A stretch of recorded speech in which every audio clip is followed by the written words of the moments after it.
Paver block जो कम माशाल्लाह सुठो थी वियो आहे। तव्हां सभु दोस्त ॿाहिरि सभु हलंदासीं ॾिसंदासीं ऐं हिकिड़ो असां नओं गेस्ट हाउस ठाहियो आहे। अॻिते हली करे असांजो इहो आहे त हिते जीअं हिकिड़ी सिंधी ओताक थींदी आहे उहा ठाहियूं, ॿ टे चोरा ठाहियूं, जानवर माशाल्लाह काफ़ी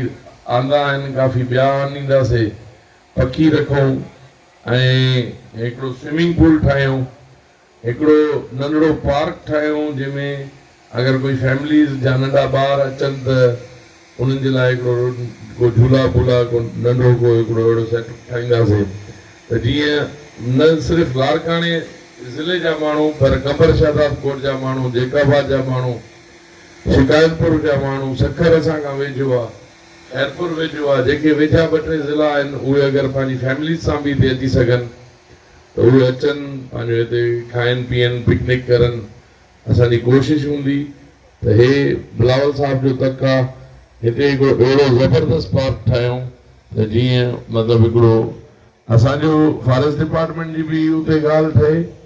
ऐं हितां जे माण्हुनि खे बि वधि खां वधि पंहिंजो फैसिलिटी मिले, पंहिंजा ॿार पिकनिक जे हिसाब सां वठी अचनि ऐं मतिलबु रही बि सघनि था। असां त इहो बि सिस्टम ठाहियूं था जीअं पंजाब में फॉरेस्ट जा गेस्ट हाउस आहिनि, असां कोशिशि कंदासीं त अगरि कोई माण्हू अचे हिते रहणु चाहे पंजाब में, जीअं गेस्ट हाउसिस रेंट आउट बि थींदा आहिनि, हुन सां फॉरेस्ट डिपार्टमेंट खे बि फ़ाइदो थींदो आहे ऐं पंहिंजो माण्हू बि पंहिंजो अची इंजॉय करे पंहिंजी फैमिली सां रही, यारनि दोस्तनि सां रही सघंदा। कोशिशि आहे त अॻिते हली को अहिड़ो हिकिड़ो फॉरेस्ट आहे, इंशाल्लाह कोशिशि कंदासीं त उन खां बि वधीक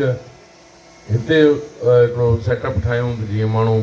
आराम सां पंहिंजे दोस्तनि सां, पंहिंजे बचड़नि सां, पंहिंजी फैमिली सां हिते अची सघे। तव्हां सभिनी दोस्तनि जी महिरबानी, ख़ासि करे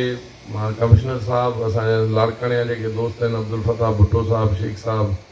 सियाल साहिबु, जेके बि ॿिया दोस्त हिते असांजा आया आहिनि, मां सभिनी निहायती शुक्रगुज़ार आहियां ऐं मां उमेद थो रखां पंहिंजे फॉरेस्ट डिपार्टमेंट जे ऑफिसरनि मां, असांजो चीफ साहिबु आहे मेमण साहिबु, सभिनी में उमेद थो रखां त जेको असां हिकिड़ी कोशिशि कयूं था लाड़काणे ज़िले खे ठाहिण जे लाइ, असांजा सेक्रेटरी साहिबु बि मौजूदु आहे, सभिनी खे मां इहो चवंदुसि सभु गॾिजी करे महिनत करे अहिड़ी शइ ठाहे ॾियनि जीअं लाड़काणे ज़िले जा माण्हू असांजे बिलावल साहब जीअं असांजे डिपार्टमेंट जी तारीफ़ करे। जी भुट्टो।